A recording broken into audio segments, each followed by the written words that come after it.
Selamat siang. Assalamualaikum warahmatullahi wabarakatuh. Pada kesempatan hari ini, kita akan membahas mengenai transmisi sabuk V.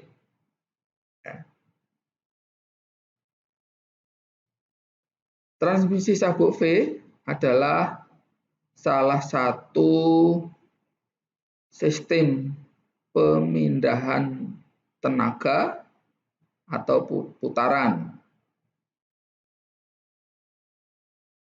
Transmisi yang lain, misalnya transmisi sabuk gilir atau timing belt, transmisi rantai atau chain, transmisi roda gigi atau gear, dan juga transmisi menggunakan kopling.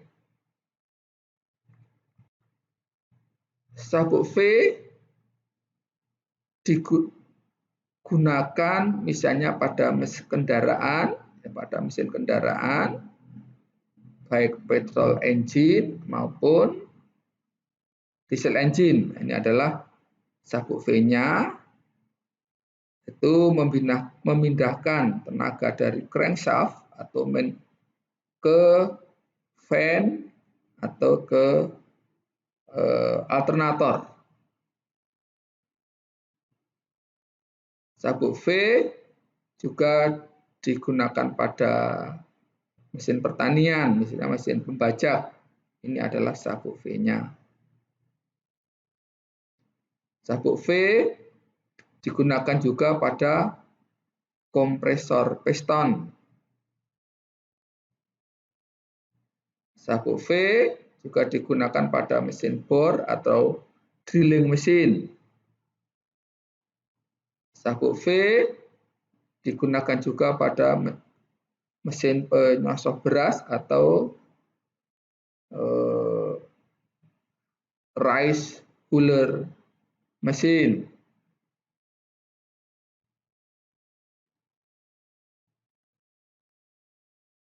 Ini kalau disingkat itu adalah pemakaian transmisi sabuk V antara lain di mesin-mesin perkakas, kendaraan roda 4, konveyor, kompresor, atau di rice huller.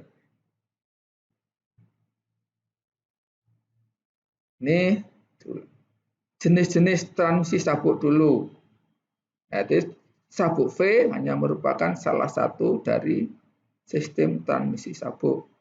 Ada sabuk rata, ada sabuk V, ada sabuk gigi, ada sabuk bulat atau rope, atau sabuk double V, atau sabuk rib, atau sabuk V gigi.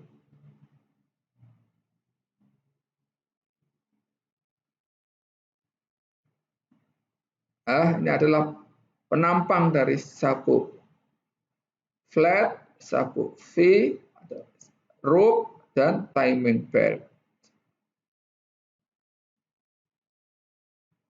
Ini adalah sabuk bulat atau rope.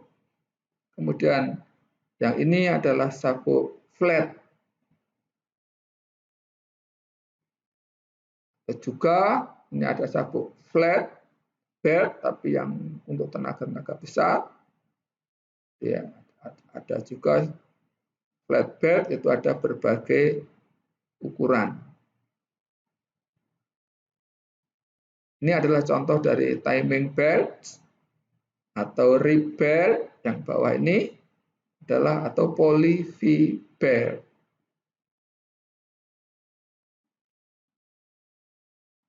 Ini gambar ini menunjukkan V belt, sedangkan yang bawah adalah namanya hexagon atau hexagon V belt.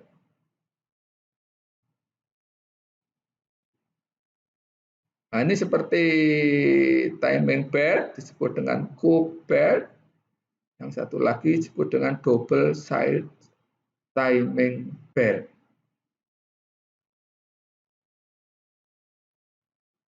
Cork belt seperti timing belt tapi dengan profil yang berbeda.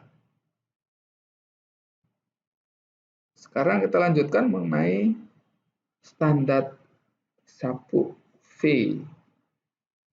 Setiap sabuk pasti ada kodenya atau tulisannya. Misalnya ini Venner A1200. Ini ada Venner SPC 2000.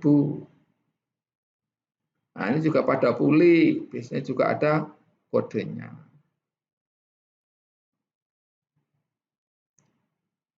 Misalnya sabuk V dengan kode Mitsubishi B45, Venner SPA 1500. Ini adalah keterangan yang pertama atau kelompok pertama adalah menunjukkan manufakturnya. Manufaktur itu ada Mitsubishi, ada Venner, ada Pirelli, ada Bando. Kemudian berikutnya adalah tipe sabuk. Kemudian yang berikutnya adalah panjang sabuk. Ada dua macam yang disebut dengan sabuk lebar dan sabuk sempit. Sabuk lebar itu adalah sabuk yang sudut groove-nya ini 40. Macamnya ada berpenampang A, berpenampang B, berpenampang C, berpenampang D, dan berpenampang D dengan ukuran contoh. Sabuk A itu lebarnya setengah inci, tebalnya 3/16 inci. Sedangkan yang besar, sabuk dengan E adalah lebarnya 1,5 inci, tebalnya 29/32 inci. Nah, kemudian untuk yang sempit itu adalah sudut groove-nya adalah 38, tipenya misalnya penampangnya ada SPZ, ada SPA, ada SPB, ada SPC, ada SPD. Ini bedanya sudutnya, kalau yang lebar 40 derajat, kalau yang sempit 38 derajat. Ini yang SPC. Nah, kemudian tadi ada panjang. Kalau misalnya B45 itu artinya tipenya adalah tipe B, panjang pitnya 45 inci. Nah, ini contoh tabel yang tipe A. Jadi tipe A itu ada A20, A21, dan seterusnya sampai A180. Ini panjangnya. Kemudian nanti yang tipe sempit, tadi ada misalnya ada SPZ 1600 misalnya. Itu adalah tipenya tipe SPZ. Ya, panjang sabuk pitch-nya ya, adalah 1500 mm. Ya, lihat ini. Kalau yang ini ada 1000. Ini sampai tidak sampai 1500 ya nih ya. Jadi misalnya kalau SPA 1000 misalnya, berarti adalah tipenya SPA, panjang pitnya 1000 mm.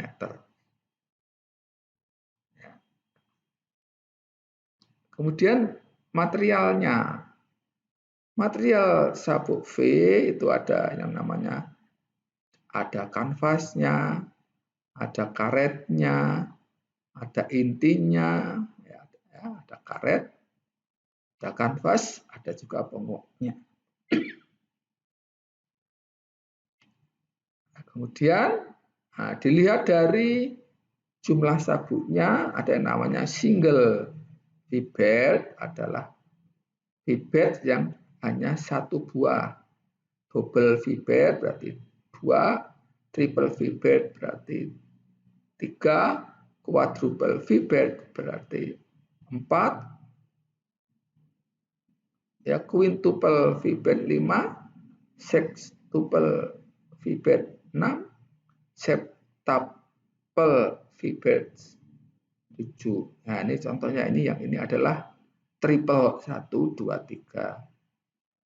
Kalau yang ini adalah quintuple, ya 1, 2, 3, 4, 5. Kemudian standar puli. Jadi setiap puli itu juga ada kodenya. Misalnya SPA 140-2. SPA menunjukkan tipe sabuknya, 140 menunjukkan diameter pitnya, 2 menunjukkan jumlah alurnya. Ya. Diameter pit bukan diameter luar, ya bukan, tapi ya, diameter di mana terjadi kontak antara puli dan sabuk namanya disebut dengan diameter pit, atau di sini PD, pitch of diameter. Kalau UD, outer diameter. Ini juga pastinya bermacam-macam standar, tidak diberikan semuanya di sini. Misalnya SPA 50-02. SPZ maksud saya. Berarti ini adalah tipenya SPZ. Diameter pitnya 50, jumlah groove-nya 2. Ini ada groove 2. Yang ini groove-nya 3. Ya, groove-nya 3, groove-nya 4, dan sebagainya. Nah, jika misalnya untuk SPZ itu ada SPZ 56, nah, groove-nya 1, 56, strip 2. Kalau yang ini 63, strip 3. Contoh 75, strip 3. Ini menunjukkan groove-nya dan diameter pitch. Ini juga SPZ, yang gede adalah 90, misalnya SPZ 90, strip 5. Jadi ada yang 5 groove.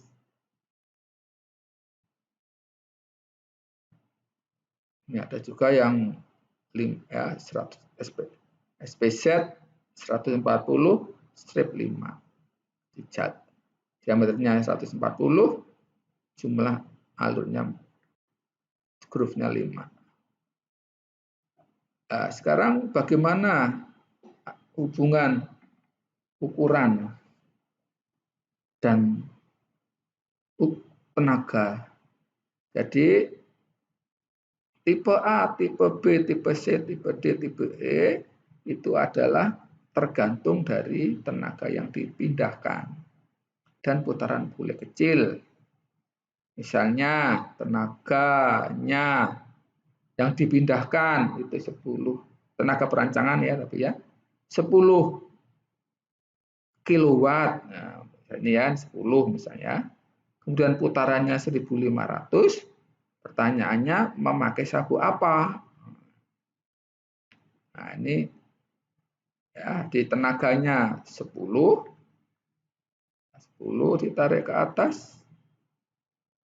Kemudian di sini ada putaran puli kecil 1500 tadi ya. Antara 200 dan 1000 kurang lebih di sini kalau saya tarik berarti adalah tipenya adalah tipe B. Ya, berarti untuk tenaga-tenaga ya perancangan yang lain. Nah, untuk tipe sempit juga sama.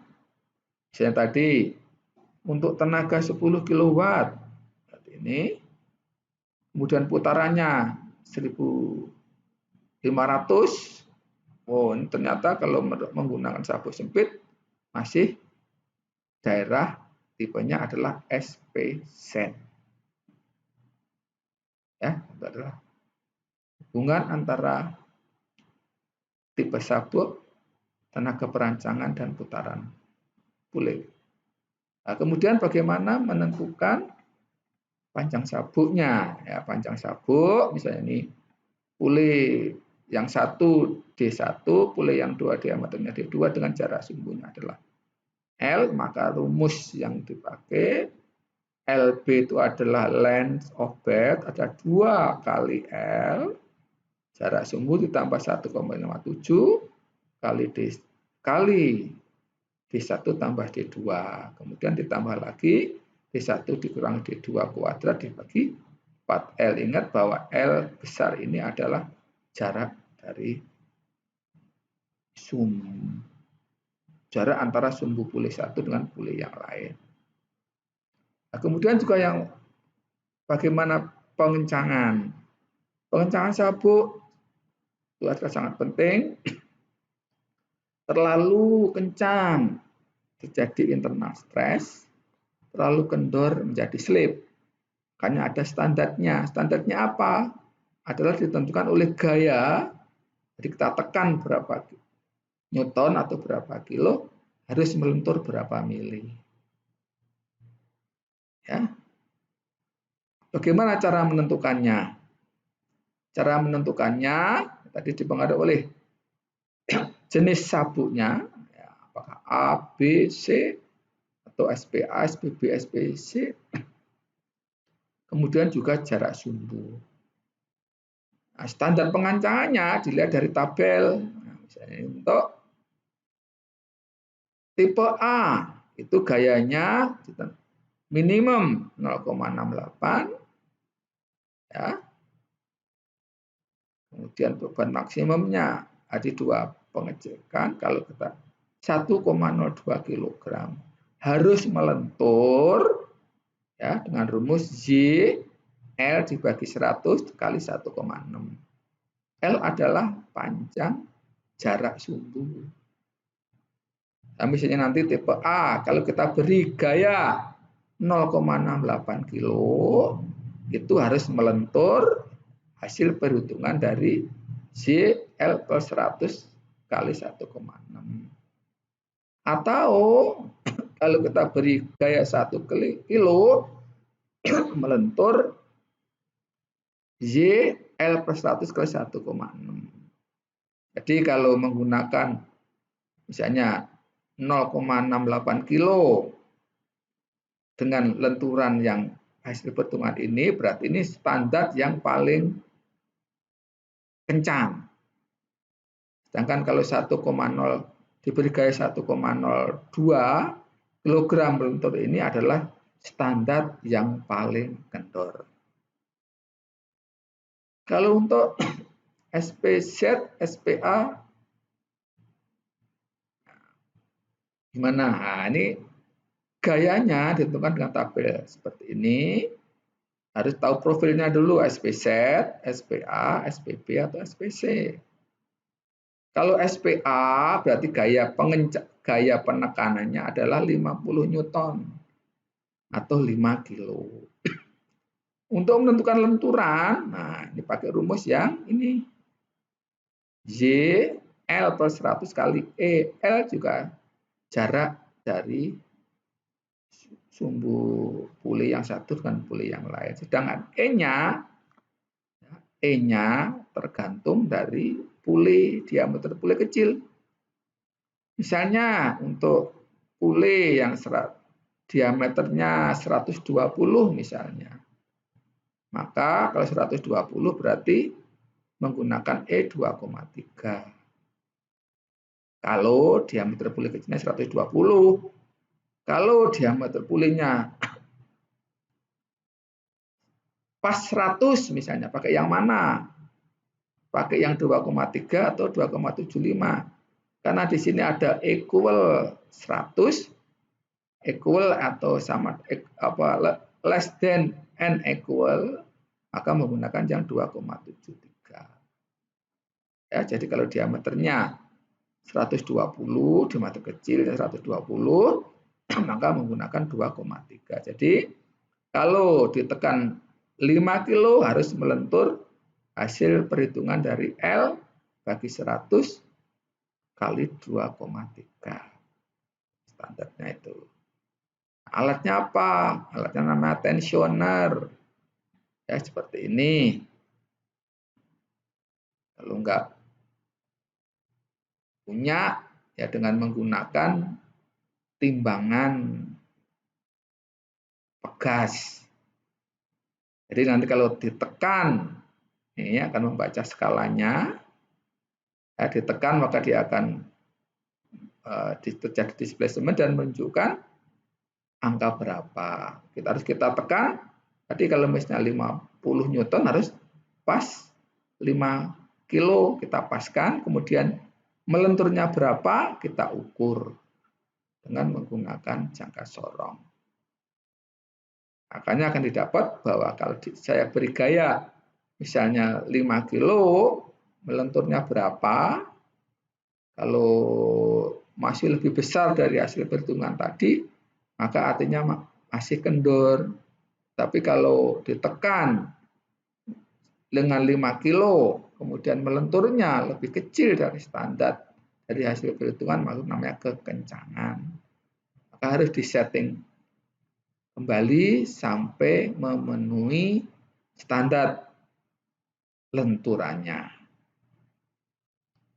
Kemudian tanda-tanda kerusakan sabuk itu adalah penyetelan habis tapi masih kendor. Lenturan telah melebihi batas yang diizinkan. Terdapat kausan baik di sisi kanan maupun bawah. Keretakan, sabuk putus sudah jelas, sabuk sobek. Adalah tanda-tanda kerusakan sabuk. Kemudian pemasangan puli. Pemasangan puli pada dasarnya ada dua, adalah dengan sliding, dengan pasak, dan dengan taper lock. Ya, kalau dengan pasak sudah biasa di diameter. Ya, sekarang dengan menggunakan taper lock. Taper lock adalah seperti ini. Ya, kalau menggunakan pasak kan kalau memasang perlu hammer untuk memukul atau perlu. Sedangkan kalau mau melepas perlu puller. Dan kalau menggunakan taper lock itu tidak perlu menggunakan puller, tidak perlu menggunakan press, tidak perlu menggunakan hammer, tapi menggunakan nanti L, kunci L. Ya, antara puli dan taper lock itu ada kodenya. Jadi harus pas atau sepasang. Ya, contohnya ini contoh dari taper lock-nya. Misalnya ada taper lock, tulisannya Venner 352660. Nah, ini adalah 3x52, ini adalah kode dari taper lock-nya. 60 adalah merupakan diameter dari porosnya.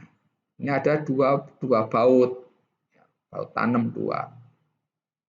Nah, misalnya contoh yang ini ya, ini 251730, berarti yang satu ini adalah kodenya 2517 dengan diameter lubang 30. Nah, ini contoh tadi, kode-kode tadi kan ada 2517 ya, 2517 itu berarti ukurannya apa? Standar kekencangannya 50 Newton, jumlah bautnya 2 ya, setengah inch ya, kunci L-nya 6 ya, kemudian large and diameter berarti diameter yang besar ya, karena kerucut kan kerucut ada besar dan kecil. Panjang busnya, panjang taper lock-nya 44,5. Nah, ini adalah ukuran-ukurannya. Jadi ada yang dua lubang untuk mengencangkan, satu lubang untuk membongkar. Kalau ini 3 lubang untuk mengencangkan, 2 lubang untuk membuka.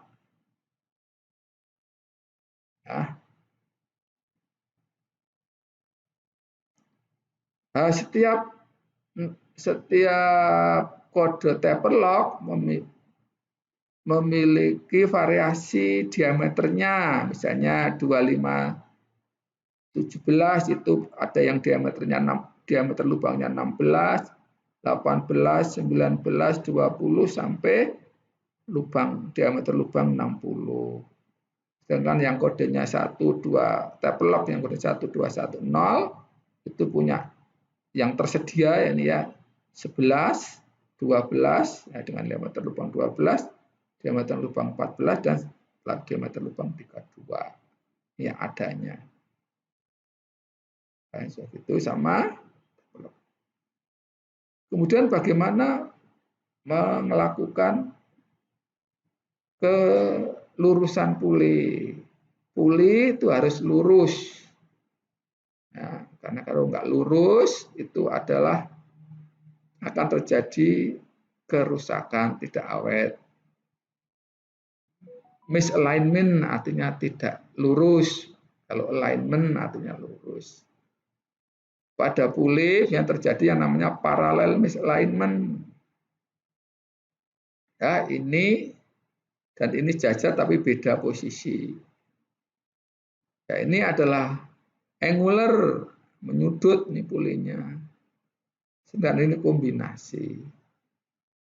Nah, kalau berputar ya dia tetap akan menimbulkan kerusakan, tidak awet.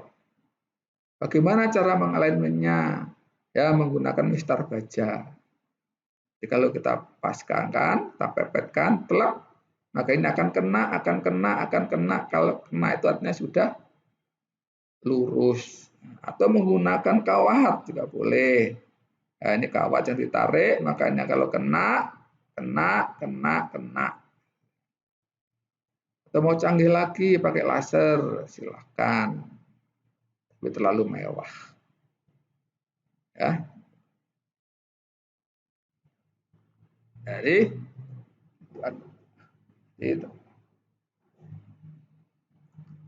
terakhirnya harus kita cek alignment-nya, namanya pulley alignment. Saudara-saudara sekalian, mungkin itu saja dulu pembahasan kita mengenai transmisi sabuk V. Lain kali kita akan ketemu lagi. Selamat siang. Assalamualaikum warahmatullahi wabarakatuh.